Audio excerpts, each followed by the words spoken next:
wabarakatuh. Saya Cindy Aulia akan menjelaskan tentang hakikat perlindungan dan penegakan hukum. Yang pertama, pengertian perlindungan dan penegakan hukum. Perlindungan hukum adalah melindungi masyarakat dari berbagai ancaman bahaya yang datangnya dari antara sesama manusia yang mengatasnamakan secara individu, kelompok, maupun lembaga. Menurut Andi Aziz, perlindungan hukum dimaknai sebagai upaya yang dilakukan secara sadar oleh setiap orang ataupun lembaga yang bertujuan mengusahakan untuk memenuhi kesejahteraan hidup sesuai dengan hak-hak yang ada. Penegakan hukum adalah sebuah proses yang dilakukan untuk menegakkannya norma-norma hukum secara nyata sebagai pedoman dalam kehidupan bernegara. Menurut Sucipto, penegakan hukum adalah suatu proses perwujudan ide-ide keadilan, kepastian hukum, kemanfaatan sosial yang bersifat abstrak menjadi kenyataan. Materi yang kedua, unsur-unsur perlindungan dan penegakan hukum. Poin yang pertama, adanya jaminan dari pemerintahan terhadap warga negara. Yang ketiga, berkaitan dengan hak-hak warga negara. Yang keempat, adanya sanksi bagi pihak yang melanggar. Materi yang ketiga yaitu Undang-Undang RI tentang perlindungan hukum. Yang pertama, Undang-Undang RI nomor 38 tahun 1999 tentang perlindungan konsumen. Yang kedua, Undang-Undang RI nomor 19 tahun 2002 tentang hak cipta. Yang ketiga, Undang-Undang RI nomor 15 tahun 2001 tentang merek. Yang keempat, Undang-Undang RI nomor 14 tahun 2001 tentang hak paten. Dan yang kelima, Undang-Undang RI nomor 29 tahun 2000 tentang perlindungan varietas tanaman. Assalamualaikum warahmatullahi wabarakatuh.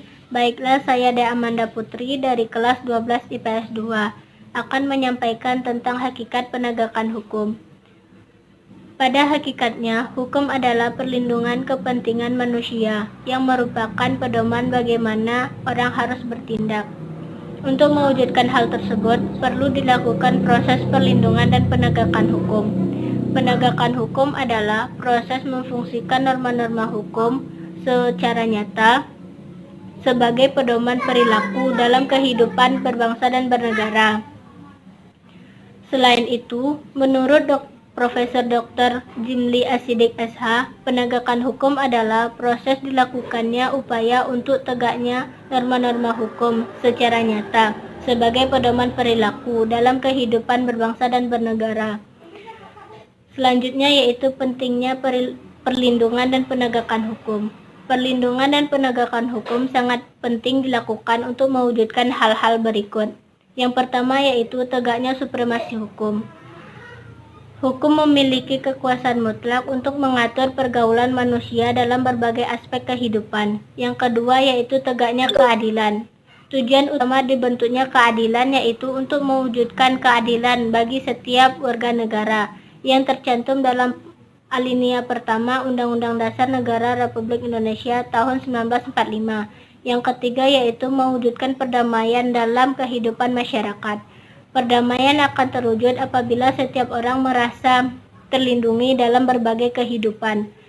Menurut Sujono Sukanto, keberhasilan perlindungan dan penegakan hukum dipengaruhi oleh 3 faktor. Yang pertama yaitu hukum. Hukum atau undang-undang yang dibentuk tidak boleh bertentangan dengan ideologi negara. Yang kedua yaitu penegak hukum. Penegak hukum harus mengutamakan keadilan dan profesionalisme lembaga yang bersangkutan. Yang ketiga yaitu masyarakat, di mana hukum itu berlaku atau diterapkan. Assalamualaikum warahmatullahi wabarakatuh. Saya Zaki Anendra, berasal dari kelompok 2, akan mempresentasikan materi PPKN yang berjudul Peran Lembaga Penegak Hukum dalam Menjamin Keadilan dan Kedamaian. 1. Polri. Polri merupakan lembaga negara yang berperan dalam memelihara keamanan dan ketertiban masyarakat, menegakkan hukum, serta memberikan perlindungan. Dalam pasal 16 Undang-Undang Republik Indonesia Nomor 2 Tahun 2002 tentang Kepolisian Republik Indonesia telah menetapkan kewenangan sebagai berikut. 1. Melakukan penangkapan, penahanan, penggeledahan, dan penyitaan. 2. Melarang setiap orang meninggalkan atau memasuki tempat kejadian.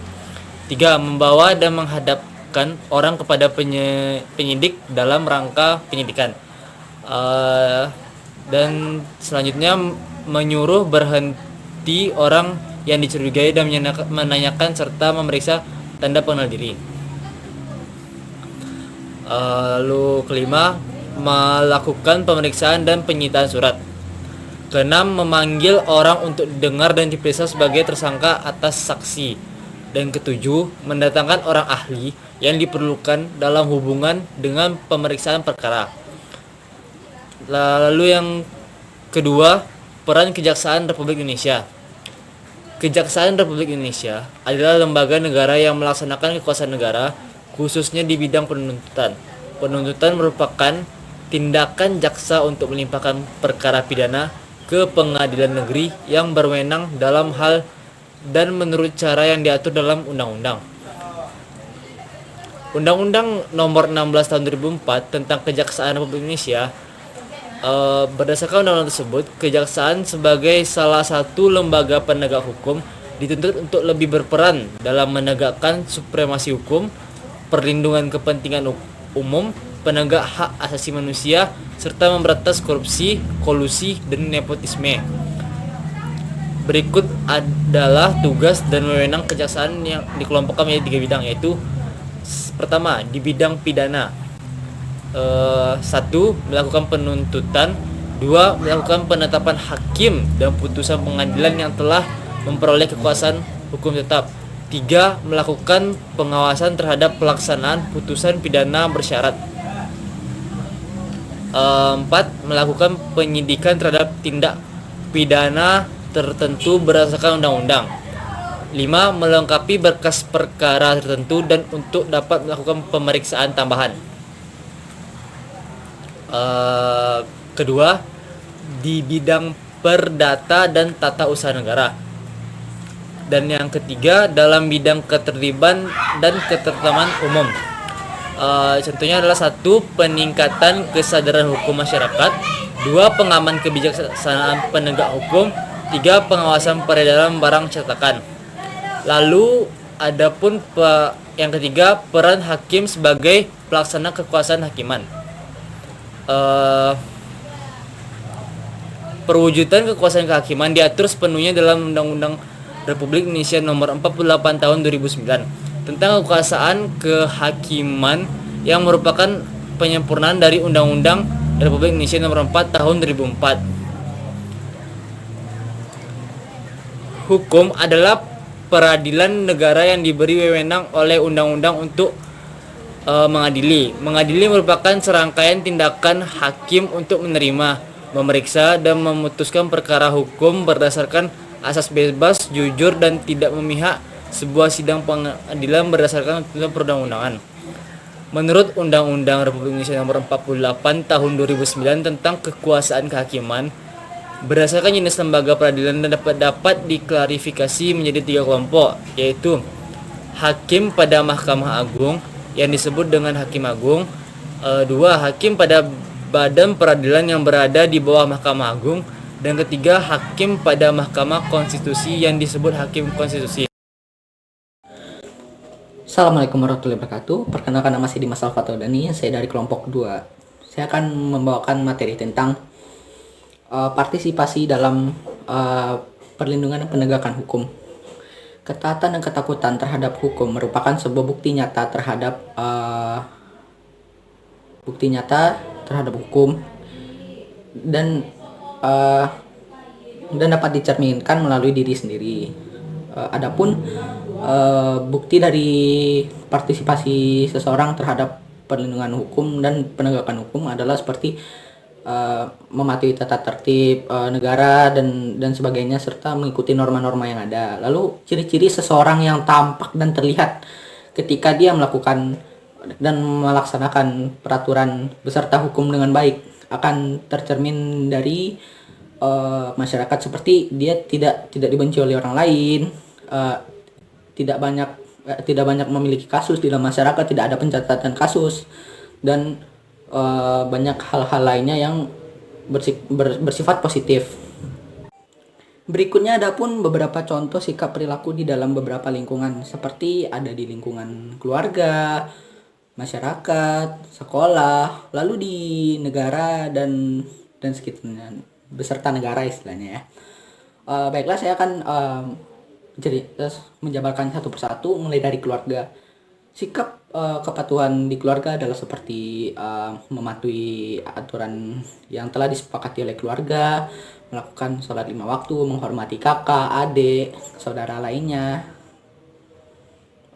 serta tidak membantah atau menyakiti hati orang tua. Itu yang umumnya. Lalu yang berikutnya adalah di sekolah, mulai dari memakai seragam yang telah ditentukan, menghormati guru, kepala sekolah, beserta staf lainnya. Lalu ada selalu melakukan piket sesuai hari yang ditentukan. Lalu tidak pergi keluar kelas sebelum jam waktu istirahat. Itu yang paling terpenting. Dan berikutnya adalah dalam masyarakat, seperti mematuhi tata tertib dalam masyarakat, ikut kerja bakti, tidak melakukan tawuran, menghormati tetangga misalnya.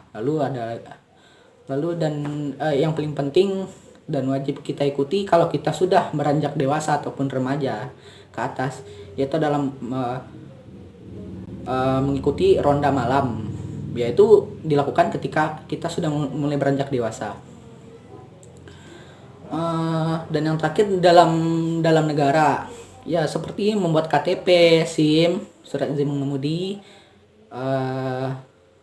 lalu membayar pajak, mematuhi aturan-aturan negara yang bersifat penting gitu. Jadi mulailah tanamkan dari sekarang kesadaran kita terhadap kepatuhan terhadap hukum dan aturan-aturan beserta norma lainnya. Assalamualaikum warahmatullahi wabarakatuh. Baiklah, saya Fed Ramadan dari kelas 12 PS2 akan menerangkan submateri ketiga, yaitu tentang dinamika pelanggaran hukum. Dinamika pelanggaran hukum yang pertama yaitu berbagai kasus pelanggaran hukum. Pelanggaran hukum disebut juga perbuatan melawan hukum, yaitu tindakan seseorang yang tidak sesuai atau bertentangan dengan aturan-aturan yang berlaku. Dengan kata lain, pelanggaran hukum merupakan pengingkaran terhadap kewajiban-kewajiban yang telah ditetapkan oleh peraturan atau hukum yang berlaku. Misalnya, kasus pembunuhan merupakan pengingkaran terhadap kewajiban untuk menghormati hak hidup orang lain. Pelanggaran hukum merupakan bentuk ketidakpatuhan terhadap hukum. Ketidakpatuhan terhadap hukum dapat disebabkan oleh dua hal, yaitu satu, pelanggaran hukum oleh pelaku pelanggaran sudah dianggap sebagai kebiasaan bahkan kebutuhan. Kedua, hukum yang berlaku sudah tidak sesuai lagi dengan tuntunan kehidupan. Saat ini kita sering melihat berbagai pelanggaran hukum banyak terjadi di negara ini. Hampir setiap hari kita mendapatkan informasi mengenai terjadinya tindakan melawan hukum, baik yang dilakukan oleh masyarakat ataupun oleh aparat penegak hukum sendiri. Berikut contoh perilaku yang bertentangan dengan hukum yang dilakukan di lingkungan keluarga, sekolah, masyarakat, bangsa, dan negara. Dalam lingkungan keluarga diantaranya itu mengabaikan perintah orang tua, mengganggu kakak atau adik sedang belajar, ibadah tidak tepat waktu.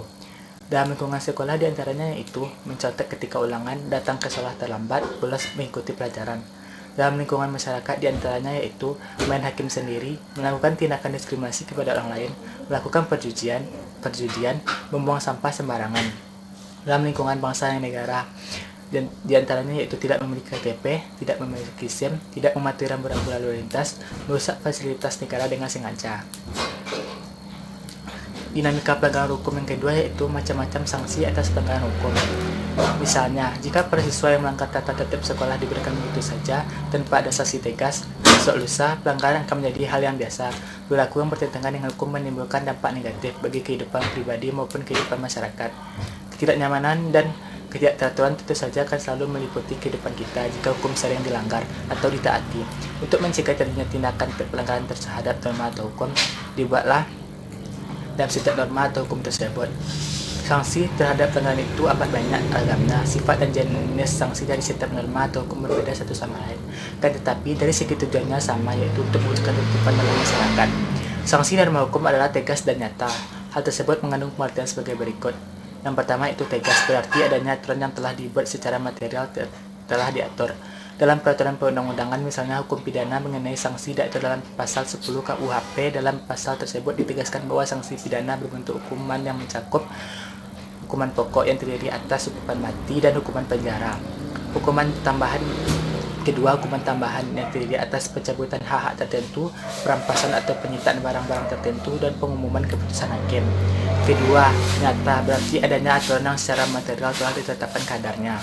Hukuman berdasarkan perbuatan yang dilanggarnya, contoh pasal 338 KUHP menyebutkan barang siapa sengaja merampas nyawa orang lain diancam kena pembunuhan dengan pidana penjara paling lama 15 tahun.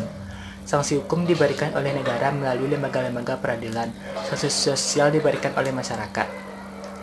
Jika sanksi hukum maupun sanksi sosial tidak juga mampu mencegah orang dari perbuatan melanggar aturan, ada satu jenis sanksi lain, yakni sanksi psikologis. Sanksi psikologis dirasakan dalam batin kita sendiri. Jika seseorang melakukan pelanggaran terhadap peraturan, tentu saja di dalam batinnya ia merasa bersalah. Selama hidupnya ia akan dibayang-bayangi oleh kesalahannya itu.